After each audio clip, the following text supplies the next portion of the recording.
Chaos Theory Podcast.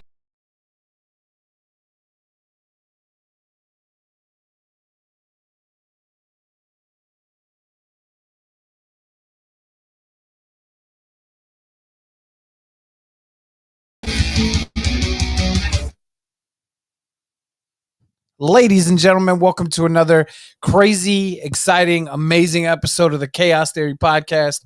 My name is Mr. Chaos, and I am the founder, creator, curator of the Chaos Theory. Tonight, excuse me, I am very, very lucky in that I have a special guest with me.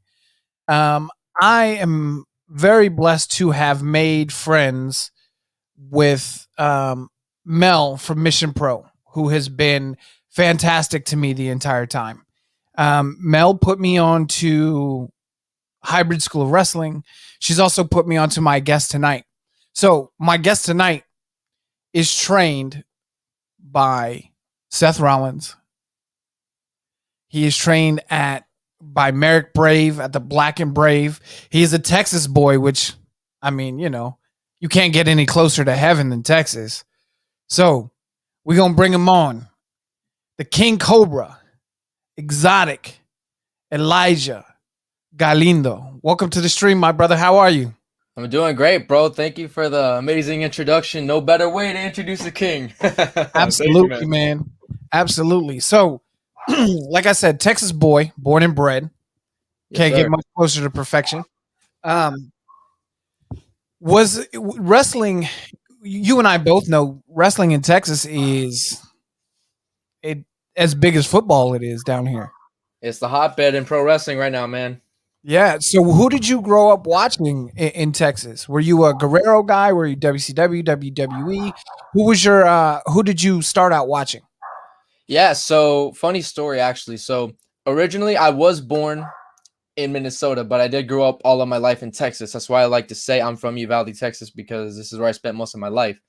I did grow up watching Eddie Guerrero. He was one of my favorites. I grew up watching, The Rock, Edge, John Cena. I was basically not Attitude Era. I was more or less the Ruthless Aggression era. That's kind of what I grew up watching. I vividly remember, actually, one day after work, my dad had brought me the limited edition set for WrestleMania 20. And I'm not sure if you remember, but they used to come in a 3-disc set. And I remember WrestleMania's 20s was really cool. It had like a really glossy finish to it. It was great. I don't even know how to describe it. It was kind of like a chrome color. It was really cool, really nice. And I remember watching The Undertaker come out. And I remember I was so young that I would be so scared, man. I hid behind the couch. I was like, oh, heck no, this ain't happening. But yeah, I grew up watching guys like that, guys like Eddie, Shawn, Kurt, Edge, John Cena. I grew up watching a lot of those guys. Yeah, I mean that era. I am an Attitude Era guy. That was, Stone Cold, The Rock, Triple H, tail end of Shawn Michaels, first run in WWF. That was my era.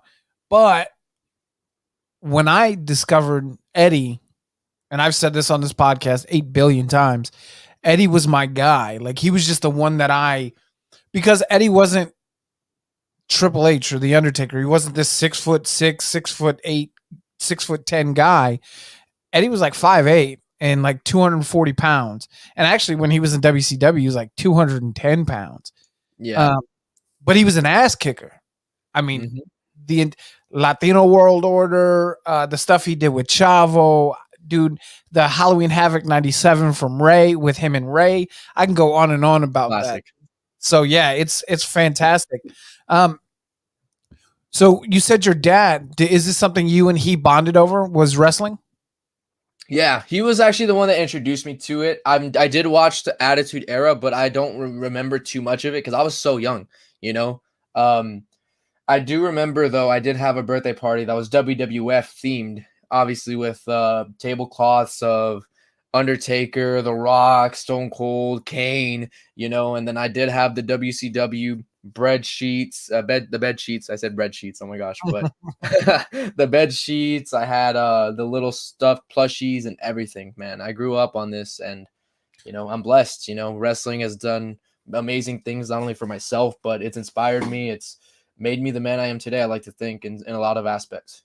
Yeah, absolutely. So what was the moment where a young Elijah Exotic said, I could do that?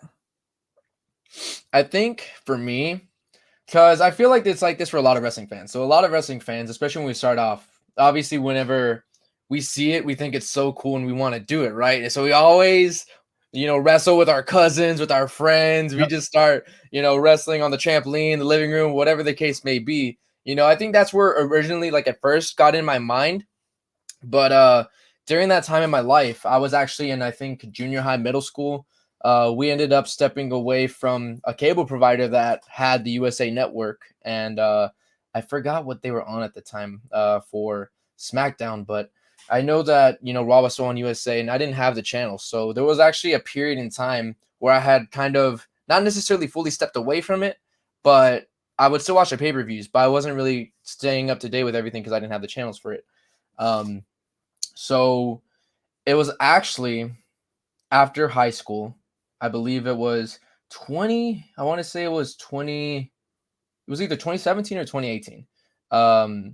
I actually one day was just going through my emails while I was at work. I was working at the oil fields at the time. And I saw that they had posted that Ticketmaster had actually sent me an email that Hell in a Cell was going to be in San Antonio. And I remember thinking to myself, I was like, it's been a while since I've seen a live show. I was just like, I have enough money in my bank account. Let's do it. Let's get some tickets. So I got a ticket. I went to the show. And when I was there, man, the child in me came out. It had been so long since I had actually dived into a show. Because before the show, I was thinking to myself, I was like, I'm going to Hell in a Cell, but I haven't even consecutively watched in a while. So I started watching, just to refresh myself, just to figure out what's the storylines going into the show, what are the matches going to be. So for like a month straight, I was watching all the shows. I was catching up on everything just so that way I knew what was going to happen at the show, like what the match card was looking like. And long story short, man, when I was there, like I said, I was a kid. The kid in me came out. It reminded me of my passion. It reminded me how much I love wrestling. And then just feeling the energy from the wrestling, from the crowd that was there, it mixed everything that I love into one. So I've always been big in fitness. I love fitness. I love working out. And that love actually started my sophomore year. And the reason why I got into fitness was because, I just looked in the mirror and I wasn't happy. I was 200 pounds. I was about 15, but it wasn't a healthy 200 pounds. It was like, you could definitely tell I had some weight on me. I had some weight around the face, on the stomach, on the legs, everything. So I wasn't happy. I got in the gym. And ever since that point, all the way up until I saw Hell in a Cell, and even still now, of course. But at that point, it makes everything I love, which is fitness, wrestling, and then the key part was at the time when I decided I'm gonna pursue wrestling. I was a streamer on Twitch and I was doing YouTube content creation, so it also mixed in the entertainment aspect because I love entertaining people. That's just me. I love making people happy. I love giving them something to watch and making people excited. That's just me. So once I noticed I was at the crowd, I was just listening to them and I was just thinking to myself, I'm like, why don't I do this? I love wrestling, I love entertaining people, and I love working out. Like, this has every single thing. So after that show, I did my research. I found Black and Brave Wrestling Academy, which, by the way, I'm surprised. After I came back, I didn't even realize how many schools there were here in Texas. But I guess because I saw the name Seth Rollins, I guess at the time I was just thinking to myself, I'm like, might as well just go here. I want to learn from one of the best. So ever since that moment, I started saving up, and the rest is history, man. So let's talk about that. Seth Rollins, I mean, the dude is on a hellacious run. Hellacious. Personally and professionally, right? Like, the dude is on his shit. Like, the dude is on his game.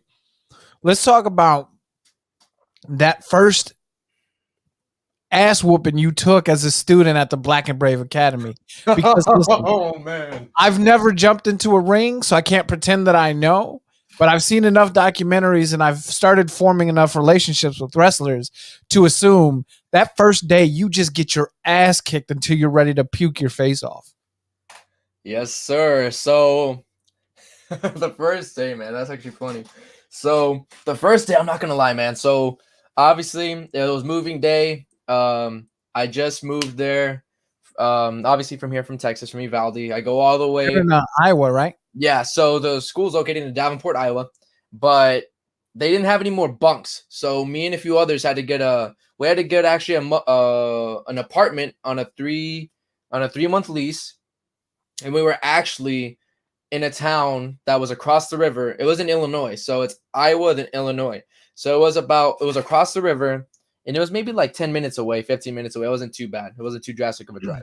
Um, so we got a apartment there. And after we, moved all of our stuff, because we did it pretty early, I believe we did it like maybe around like 2, like 1 or 2 in the afternoon. We took care of that, and then we automatically rush over to our day 0. That's kind of what they call it. They call it day 0 of the Black and Brave Wrestling Academy. So we got there. We had a little bit of time to kill, so we went to the infamous 392 D Port, which is Seth Rollins. I believe he owns it. It's the little coffee shop that's right next to the Black and His Brave. coffee shop. Yep. Yeah, so we were there, we were hanging out, killing a little bit of time, and I was feeling confident, bro. I was feeling so confident. I felt like I was in really good shape. I was like, oh, I got the muscle. I'm gonna be fine. Like this is just probably just gonna be a workout, nothing too crazy.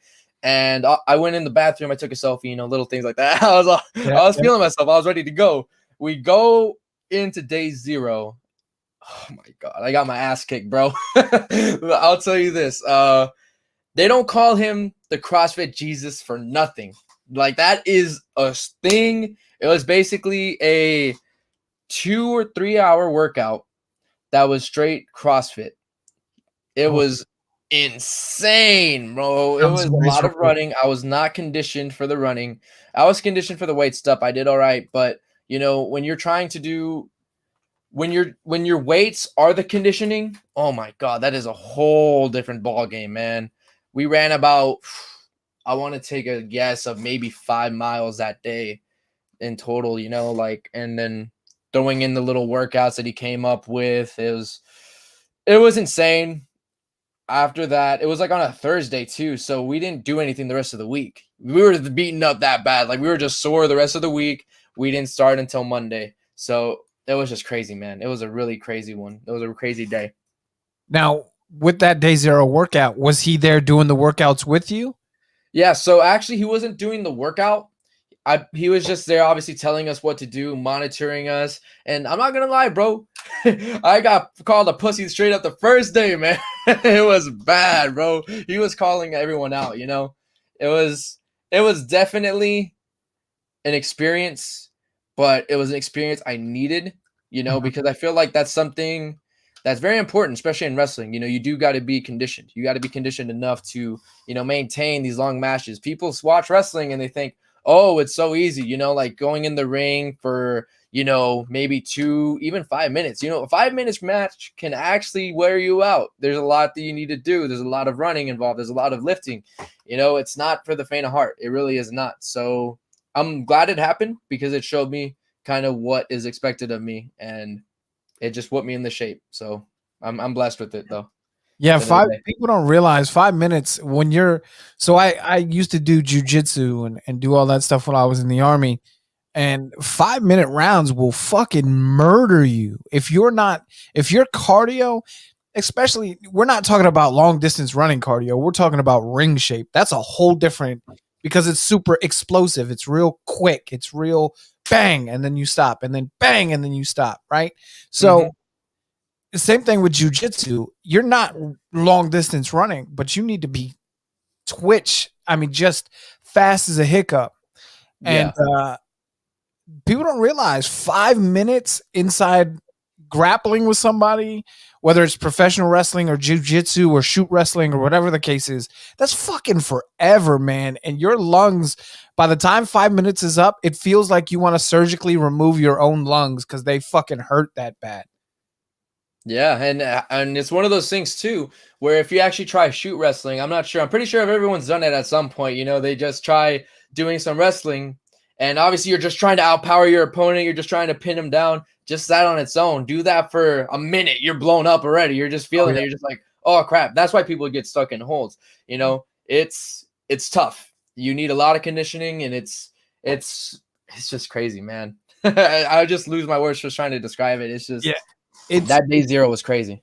if you've never done that kind of conditioning, that kind of cardio, you don't know what it's like until you experience it. The first time you experience, like the first time I did jujitsu after getting out of the army, I had been out of the army for about 4 years, and I went back and tried to do a jujitsu class, but I went hard like I was still in the military. I was like, fuck it, I'm gonna go hard.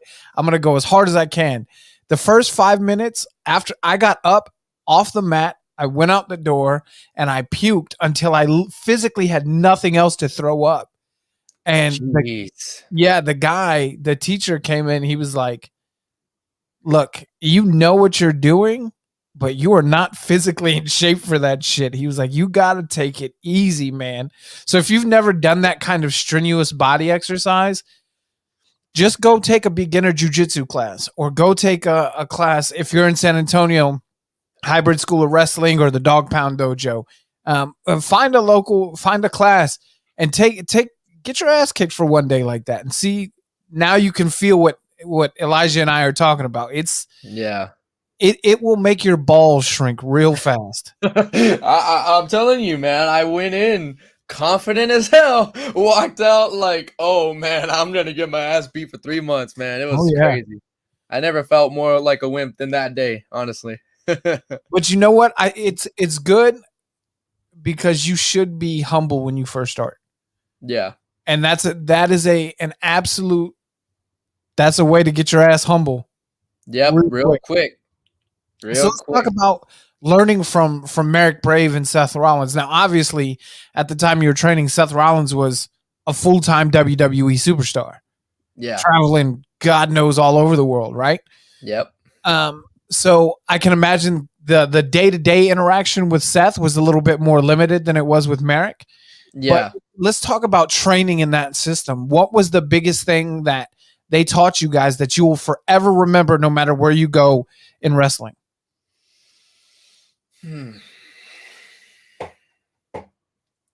I would have to say, at the end of the day, when you're doing wrestling, and I've noticed that this is sometimes, it can actually be an issue with a lot of guys just now coming into wrestling. It's just about respect and knowing the difference between being a mark and a worker. Being around Seth Rollins, it's easy for some people to kind of like lose their cool, act like a fanboy, all of these different things. But being around Seth and being around Becky, because Becky was there quite a bit, you got to kind of know your place and know your time to really interact with them. And that's probably the biggest lesson I would say I've learned, because obviously the rest is kind of, cookie cutter, normal stuff that you should be learning out of wrestling school, like how to wrestle, stuff like that.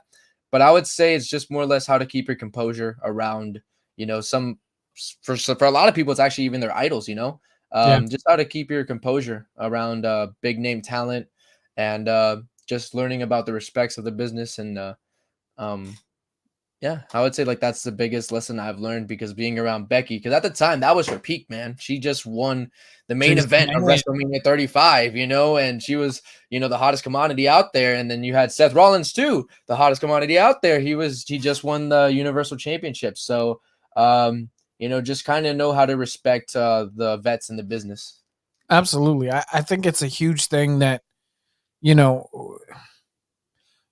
was always brought up, respect your elders, right? Like it's just a respect thing. Respect in life will get you a long way, whether you're a wrestler or you're a fan or you're, Bully Ray has a famous saying, and some people don't like Bully Ray, and those people can go fuck themselves, because I love Bully Ray. He's fucking amazing. Yeah. But Bully Ray has a saying: a respectful fan will always get what he wants, but a disrespectful fan will always get what he deserves. And it can go both ways, right? If you're learning and you're respectful about asking questions and trying to get advice, I can imagine most people don't have a problem. But if you're that pushy piece of shit, cocky asshole, people are going to humble you real quick and show you, hey, it's a respect thing. Just no, not that he's any better than you or, a better person or whatever the case is, but he earned his spot. So respect what he's earned. Yeah.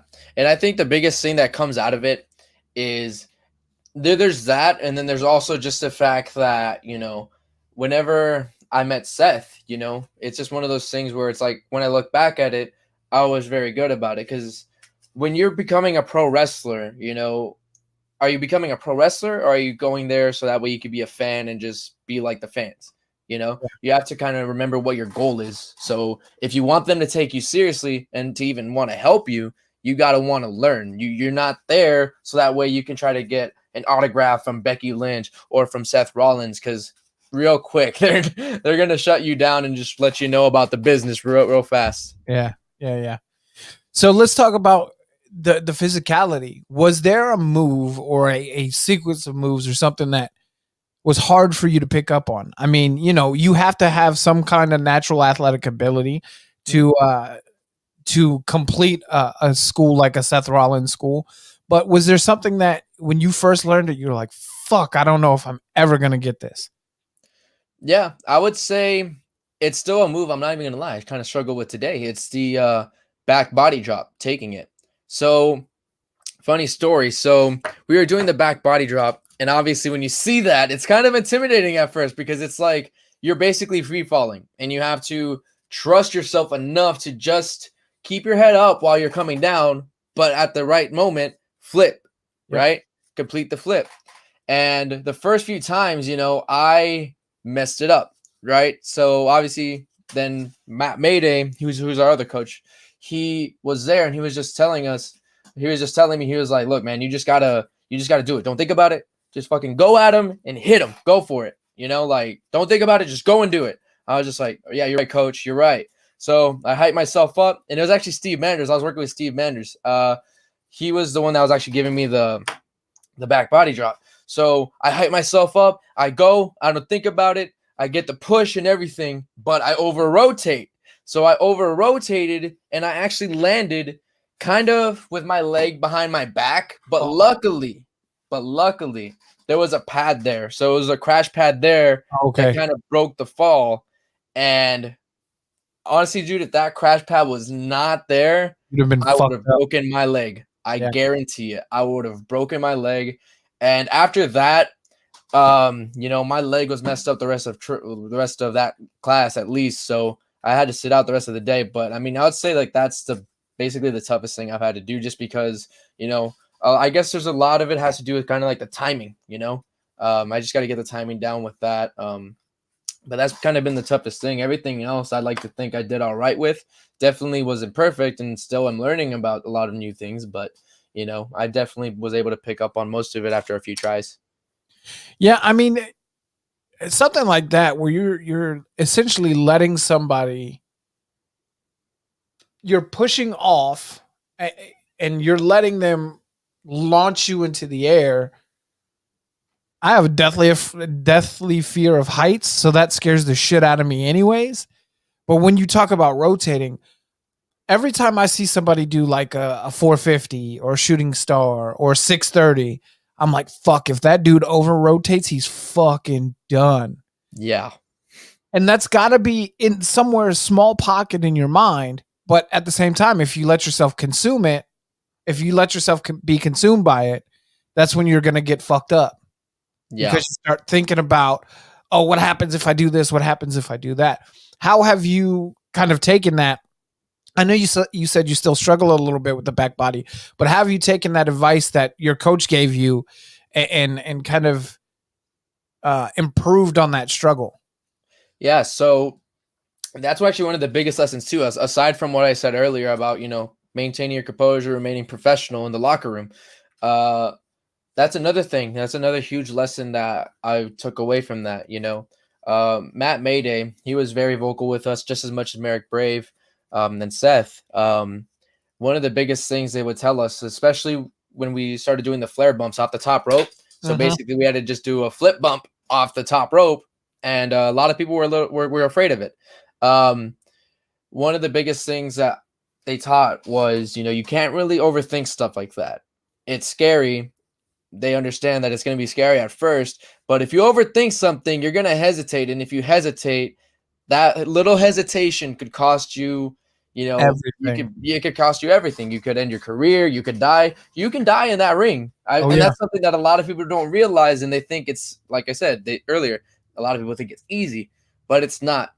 What people don't realize, and this is something Matt Mayday was saying, is every time you step in that ring, every little thing you're doing, you're basically an inch away from death.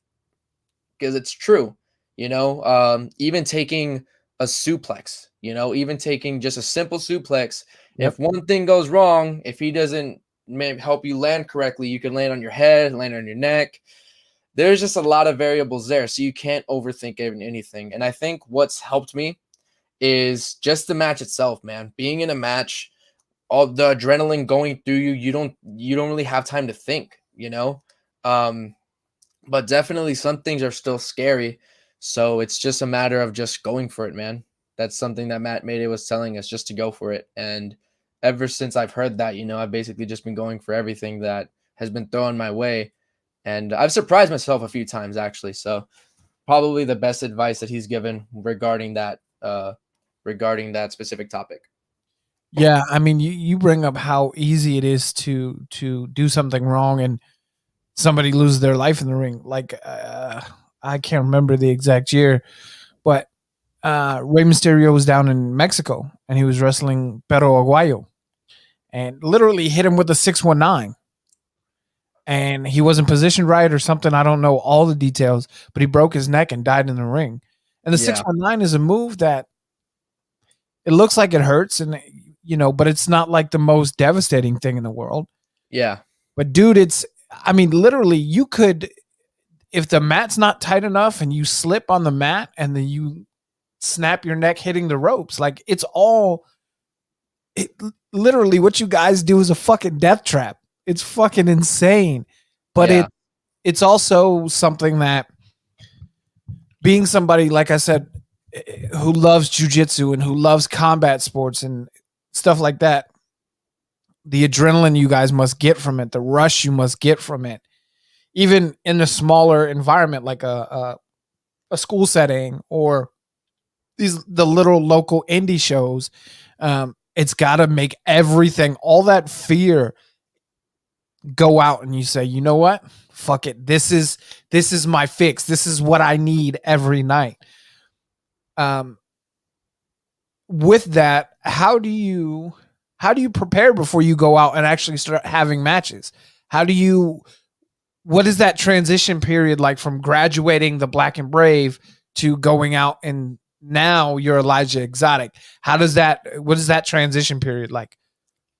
So when it came to transitioning, it was nerve-wracking, man. I mean, a lot of the guys down here in Texas, and we were just talking about it, there's a lot of talent. There's a lot of really, really good talent. And right now, Texas is the hotbed. I mean, you see a lot of these guys ending up on AEW Dark. You see a lot of them being used as talent on WWE, even if it's just like helping get someone out the ring, they're on WWE's radar now. There's a lot of opportunity right now and a lot of people coming out of Texas. So right now is a really good time to be in Texas, just because Texas has a lot of eyes on it. Coming down to Texas, it was really tough. And I only had 3 months of training, while a lot of other guys, because I had no prior wrestling experience before that. All I had was fitness. Coming down to Texas, where a lot of these guys had a year, 2 years, it's crazy, and it's nerve-wracking because a lot of the guys I work with, I'm not going to lie, they're a little bit more polished than I am in some areas. But, I think the biggest thing that's helped me is, just my confidence in a sense, like I know that I might not be just as polished enough, but I like to think my confidence and my drive has helped me, because any opportunity I have, I've gone to the dog pound, to work on a little bit of fundamentals or hybrid or just even working opponents that I feel like are better than me. I like to think to this day that one of my best matches has been against Nathan Bradley. And Nathan pushed me, he pushed me to be better. He wanted to kind of show off what I can do. And obviously I want to show off what he can do too, because when you're working with someone in the ring, the objective is to make each other look great. Yep. And Nathan definitely pushed me to my limits, and I was able to do things I didn't know I could do, and go as long as I could, because it was definitely it was in Abilene, and the venue was extremely hot. So when you add that aspect, that makes the cardio even more intense because your breathing is not going to be as good. So we went for I think like 15 minutes and a really crappy environment. Nothing wrong with the venue. The venue was nice, but at the time it was a little warm, so it really did throw things off a bit. But what's kind of helped with that has just been a lot of my confidence and my drive to get better, and definitely the adrenaline too. Because as soon as I walk out that curtain before the matches, fun fact, I'm always nervous. Like I'm always like breathing like, oh man, like I want to go out there. I want to show what I can do. I want to really leave a good impression. So that way they bring me back. So that way the fans love me. Because most of the time I'm usually booked as a baby face. And most of the time it tends to work because as soon as I come out, people tend to cheer me anyways. I think it's the mask though. I'm pretty sure it's the mask. Yeah, that helps. that especially that gravitates with the kids. But but as soon as I walk out that curtain, man, it's something clicks, something sets off in my mind, and it's game time. And most of the time it tends to work out in my favor. So definitely would have to be the confidence and my drive to be a better wrestler and a performer every time I step out the ring. I step out the curtain, I should say. Yeah, I mean, that there's been X number of wrestlers interviewed over the years who talk about when that red light hits, it's a whole different me. You have to shut your shoot persona down, and you have to go out and put this huge thing on because you want people 10 miles away to see you. You want to feel like everybody in San Antonio or everybody in Uvalde or everybody in Austin sees Elijah Exotic. So let me ask you this, and this is kind of an interesting question that I've been thrown out to my last couple of guests. In-ring work, obviously, moves are important. You have to look good. You have to look convincing. But for me, or let me ask you before I say what my answer to this is. Do you think in-ring, like actual move set, in-ring work is more important, or psychology is more important? I like to think it's a mixture of both. Okay. It's a mixture of both. And the reason why that is because you can do the flashiest moves, but if your psychology isn't there, if you're not putting on a match that makes sense, it's kind of pointless.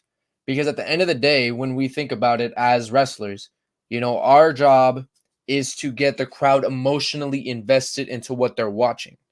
Yep. Okay. So in order to do that, and a great example of this is most likely every Brock Lesnar match. Think about it. He went up against Seth Rollins. And this is actually a match I like to talk about a lot because obviously it's my coach. But on top of that, I really am a big fan of that match. His match against Seth, his match against Finn, his match against AJ. You have to tell that story of David and Goliath. Think about it. If you were to throw Daniel Bryan out there and have him basically dominate Brock, it doesn't make no sense. Like, think about it. There's a huge size difference, and the chances of that happening are extremely slim, right? Yeah. So if you're not telling that David versus Goliath story, the crowd automatically is going to just disregard everything that they just saw. They're going to think, oh, fake, right? And that's something that we in the wrestling community are dealing with right now. Is now that fans are a lot smarter, you have to convince them that what they're seeing is real. Yep. So I like to think that yes, moves do matter to an extent, but at the same time, you got to prioritize that psychology, because if your psychology isn't there, you're not going to pull the crowd in. That's my answer. Yeah, no, 100%. I mean, we talked about Eddie earlier. One of Eddie's things was building anticipation. Like he would sit with somebody on the mat in a headlock and just talk to him and say, nope, just sit here. Nope, just sit here. Nope, just sit here. To the point where the crowd is bored to fucking tears. And then Eddie would hit something like that and he'd get the crowd right back into it. For me, you're 100% right. I agree. Just as a fan. Again, I say this every week when I interview guys who are actual workers. I don't work. I've just been a 30-year fan of the sport, right? But to me as a fan and as somebody who's had to be in a fight in Iraq and Afghanistan, what wrestling is supposed to do is make my mind, the most jaded asshole fan, it's supposed to make me say, oh, I know this is entertainment, but that black mask that Malachi Black just hit Cody with, that was fucking awesome. That's what wrestling's supposed to do. Moves can do that, but moves without meaning don't mean shit. It just doesn't. Because I can look at somebody like a Brock Lesnar, who we know is a legit badass. UFC heavyweight champion. You have to be a legit fucking badass for that, right? Yeah. And if he just goes in and he does, if Brock Lesnar starts doing fucking 630s, it doesn't mean shit to me. It's cool because he's 9 million pounds, but it doesn't mean anything. There's no meaning behind it. Yeah. But everybody remembers the last time that Brock did a shooting star press and he missed because there was psychology behind it. So dude, it's dope to hear you say that because as a fan, I have the exact same mindset. Yeah. Which was how much psychology was pushed in your initial training and how much have you learned since you've been out on the road?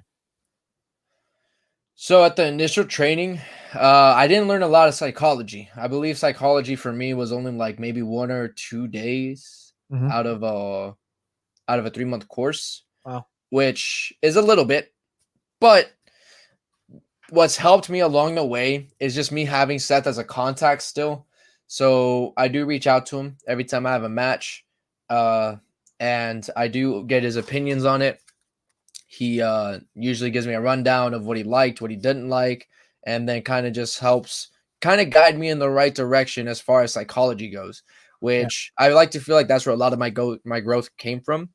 And then on top of that, working with Rodney Mack, who also helps me a little bit with my psychology, helps me learn about kind of how to structure a match properly and kind of gives me opinions on what he's seen. For example, with Titanbound, he was there to watch me and Pac go at it in a last man standing match, which was our payoff match.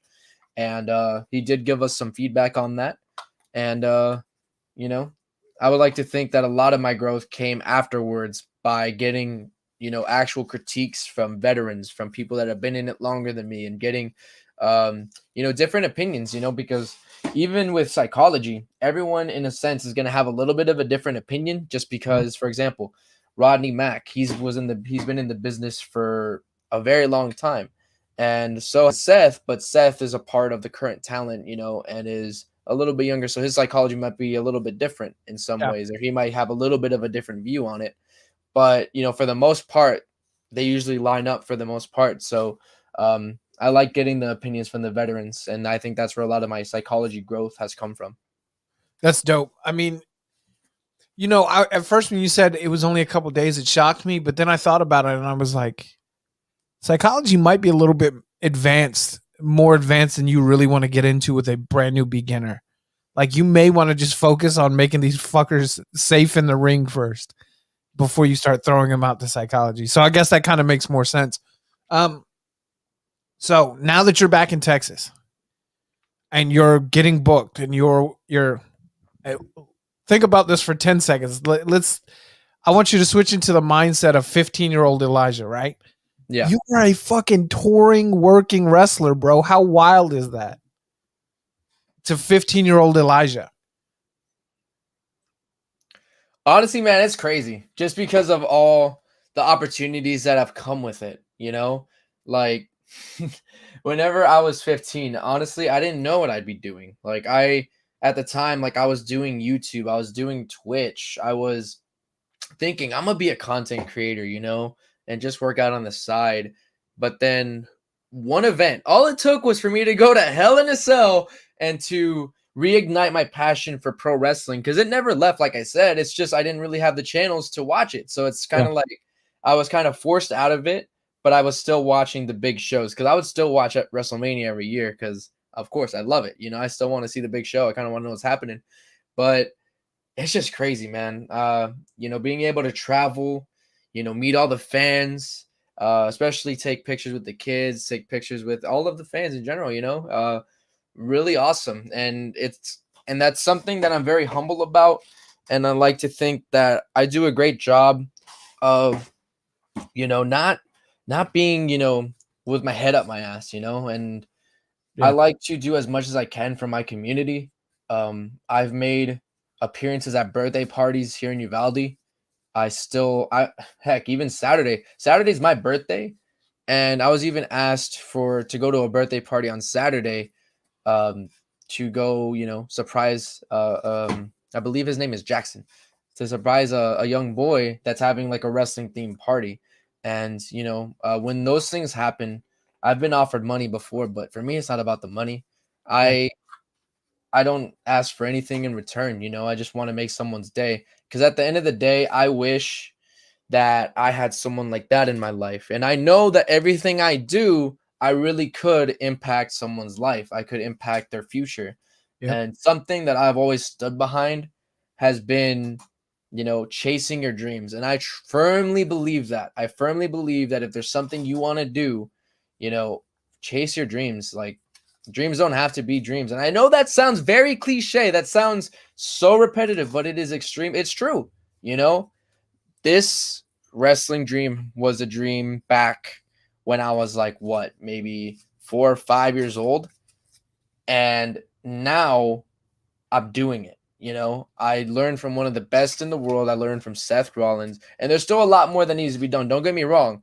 Yeah. I'm living the dream, but there's still more to this dream that I want to achieve. I want to be able to do this on a broader scale. I want to be on the big stage, whether it's AEW, New Japan, WWE.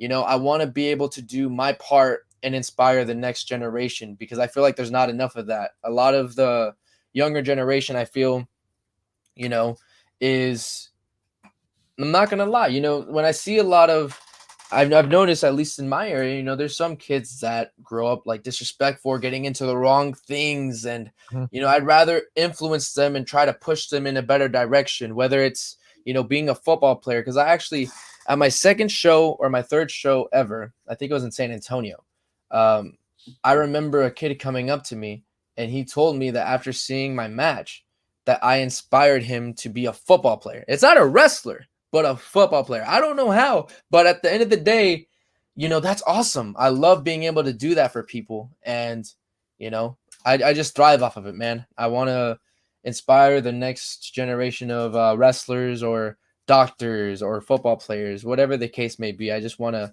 have a positive impact in someone's life, because I know that, you know, at the end of life, man, at the end of my life, I want to be able to be remembered at least for, doing good, spreading positivity, because that's how I stay alive. That's how I stay alive. And that's through my message and through my meaning and through what I stood for. Absolutely, man. And that's, as somebody with kids, that's awesome that you take the time to go to birthday parties, to talk to, look, at the smaller independent shows, not even the smaller independent shows, but at most independent shows, excuse me, this Red Bull's kicking my ass. At these independent shows, you get a chance to meet, sign, get an autograph, take pictures, and it's smart for wrestlers to do that. Another way of income. It's a way to get your name out to fans and stuff. But the fact that you do it not just for the income, not just to get the name Elijah Exotic out there, but you do it to maybe, you never know who you inspire. You never know. You could be pushing the next Seth Rollins, and you have no idea yet, right? Yeah. And there's actually one fan in particular I want to mention about that, because Absolutely. his name is also Jackson. It's a different Jackson, but his name is also Jackson. He lives here in Uvalde with his dad. His dad, by the way, is the coolest dad. He's actually one of my best friends, one of my good friends now. We grew a bond. I remember after his first show, him and his son Jackson went to Elysium, which was back in February. They went to Elysium, and I remember after, he messaged me. letting me know like how big a fan his son was, and they bought a T-shirt and everything. And he was telling me that he was just thanking me for inspiring his son. At some point down the road, after he told me all of that, he I forgot what had happened. There was some sort of interaction, and he invited me. Actually, he was telling me, about, I think it was, what was the pay per view? AEW Revolution, I believe it was. Okay. Yeah, I think it was Revolution. There was an opportunity came up for me to surprise the son and go and actually watch wrestling with his son. So I remember I was at the gym and I was thinking about, I was like, I really want to do that. Let's do that. Let's make his day. So I came home, I grabbed the Atlas Division Championship because we hadn't unveiled it yet. So I grabbed the Atlas Division Championship and I went by and I sat there, watched wrestling with Brett and his son. And the look on his face, it was priceless, man. To this day, Brett tells me that you know, his son has kind of bragging rights. Like he gets to tell his friends that, oh, he's friends with the King Cobra or little Absolutely. things like that. And honestly, the kid's smart. He knows about the business. His dad told him a lot about the business. And he's able to call spots pretty flawlessly, pretty well. He's able to call things. And we're assuming he's going to be he's going to be a wrestler, because there was even a day where I took time out of my day to go and just show him a little bit of the basics. Nothing too crazy, because obviously I have no right to do that because I don't have that much training. But I Yeah. showed him a little bit of things, showed him a little bit of chain on his trampoline with his dad. And I do my best, man. I do my best to inspire and to, just do good in the world. Yeah. I mean, look, one of the biggest names in pro wrestling has been and forever will be John Cena. Yeah. And my favorite thing about John Cena is not 16-time world champion, is not the fact that he's smart as fuck and can, write a rap, recite and, perform raps that'll cut you down like a motherfucker. My favorite thing is this dude has done 300 plus make a wishes. And I'm gonna get choked up talking about it. I always do when I talk about kids and what they mean, man. Like, um, to do that is it's just being a good human being. Fuck being a wrestler. Fuck being a performer. It's just being a good human being. So, at the end of your life, if you never get to AEW, never get to WWE, the fact that you sat there and watched wrestling with this kid and you made his day, bro, that's a ticket to fucking heaven if I've ever heard one. That's so fucking dope. Um, sorry. And you know what's crazy too is we're talking about Mel from Mission Pro. Shout out to Mel. Mel's I great. fucking love her so much. She is so dope. She's such a good person. Um, I am going to take my daughter to her first pro wrestling show August 20th. It is a Mission Pro show down here in San Antonio. And it's done for the Salvation Army. Thunder Rosa has she has a real special place in heart for that. I cannot wait for my daughter to get that feeling, to see these women kicking ass and taking names and just being badasses without doing it their way. That's what's so dope about wrestling now, as a father passing it down, is like, I know how I felt as a kid, and now my kid gets to feel the same way. Sorry. No, I understand, man. It's special. Wrestling is special. And that's why I like to preach it a lot to the wrestlers. There's times where, and I don't, when I do talk about it, the few times that I do, because trust me, I've done even more behind the scenes, but when I do go on social media to talk about it, I usually have a message behind it, and that's for other talent to take the time to do these things, because at the end of the day, we got to remember why we started, and that's for the fans. Yep. So do our best to take care of the fans. It's not always about making a quick buck, just inspire people, because at the end of the day, they're the reason why we're able to do what we do. And, it's just about showing our appreciation to them by even doing the little things, you know? Yeah, it's crazy, man, that I'm a 35-year-old man and this is whew. But it's you're right. I mean, it I grew up with a grandmother who watched it. And that's how I got into it. And I get to pass it on to my kids. But there's not all good in wrestling. There's Yeah. been, especially the last couple of years, some really fucked up shit in wrestling. I don't want to stay on that for too long. I like the positive side of wrestling. I'm not a negative guy, but how do you? I know you're relatively new into the wrestling scene, but now that you're seeing wrestling getting cleaned up and it's starting to be this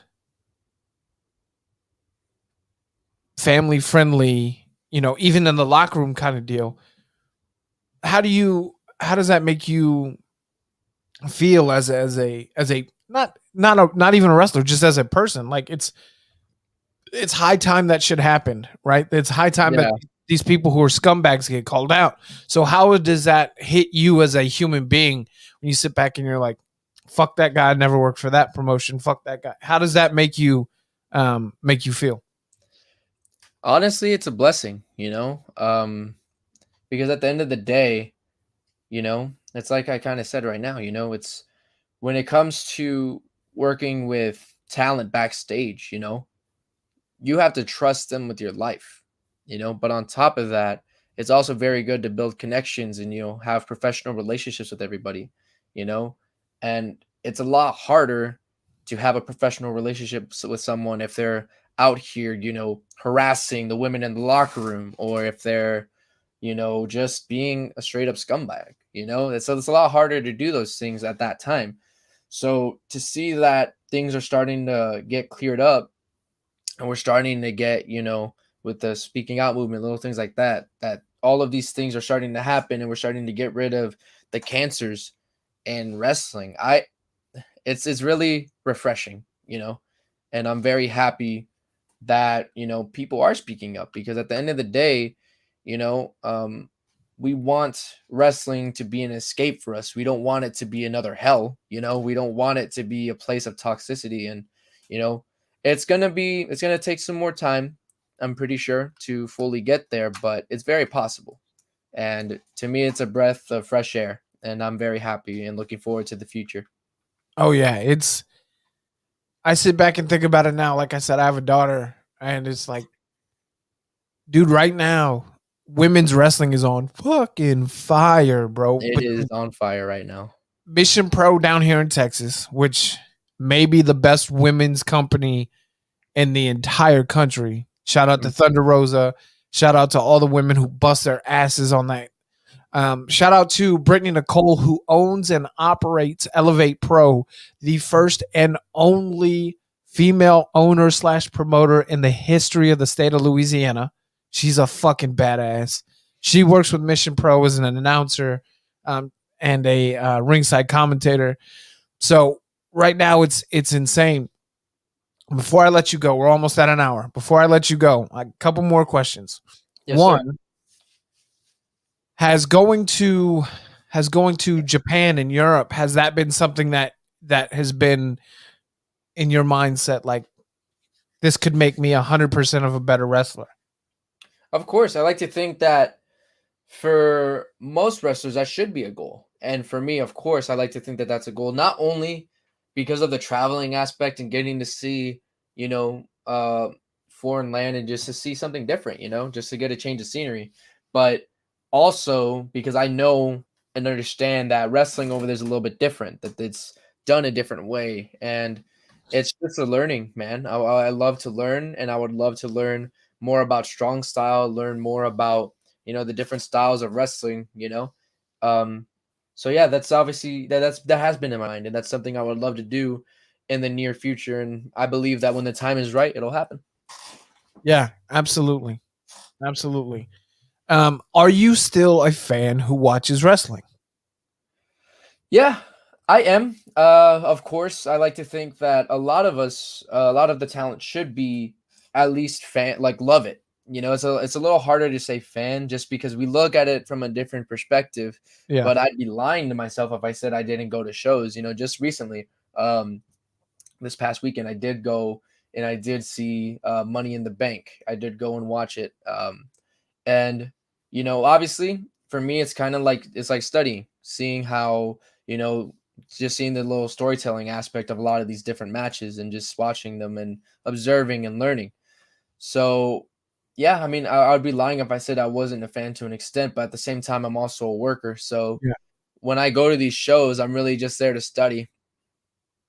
Yeah. I mean, yeah, it's got to be different. Once you know how the sausage is actually made, you kind of have to be like, all right, let me figure out how to improve my technique instead of just adoring how it's done. Yeah, of course, and there's nothing wrong with loving the sport because I do when I go. Obviously, I go because I love pro wrestling, but once you do, like you said, once you learn about the business and once you do it, you do view it from a different standpoint. So, um, yeah, I mean, I would say I still am a fan, of course, because I love it. Cool. So I tend to ask this. Um, if you had 3 men and 3 women that you could have singles matches against, who would they be and why? Well, the first one's pretty easy. Edge. I'd Okay. want to face Edge. Reason being for Edge is because he is my all-time favorite. When I think about all-time favorite, it's Edge. His heel work is phenomenal. He was such an amazing heel, but he also can do a really great face, as we've seen. Yep. He can do them both. So I would say Edge for sure. Seth Rollins, of course. I would love to face my coach. There's a huge story that can be built just off of the student versus teacher type aspects. So I would love to face Seth. Yep. And Randy Orton. Believe it or not, I would say Randy Orton, because there's a King Cobra and there's a Viper. We got to find out who's better. Oh, absolutely. Hell yeah.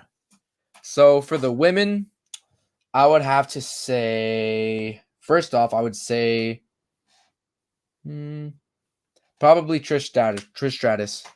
She's someone I'd like to face.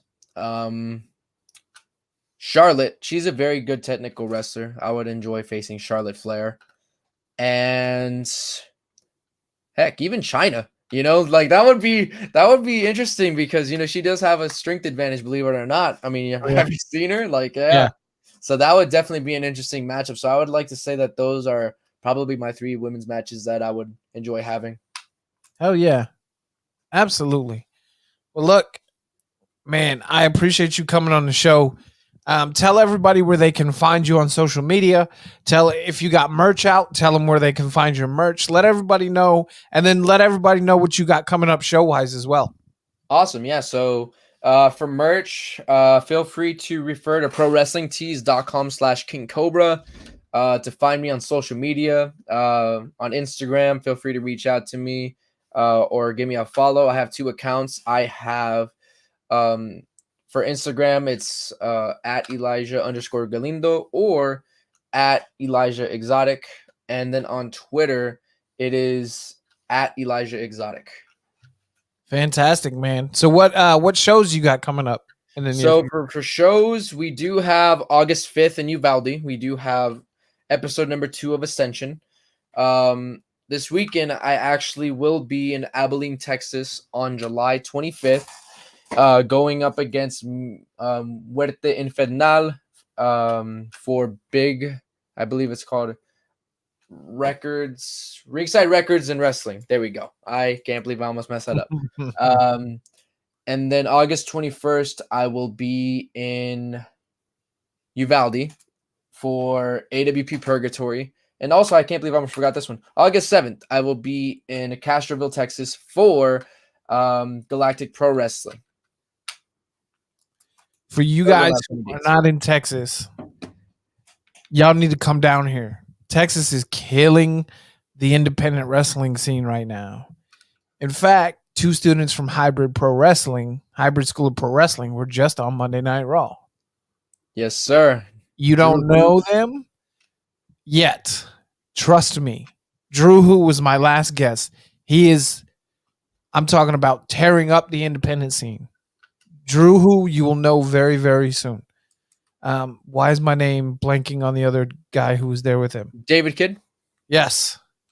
So, look, and think about this. Maddie Ronkowski is all over AEW. Dulce Tormenta just made her AEW Dark debut. Texas Wrestling, Thunder Rosa was just at Slammiversary. Spoilers. Sorry if you haven't seen it yet. If you haven't seen Slammiversary yet, go fuck yourself. You should have been watching. And I say that in the friendliest way possible. Texas Wrestling is killing it. Elijah Exotic, my brother. Thank you for coming on the show.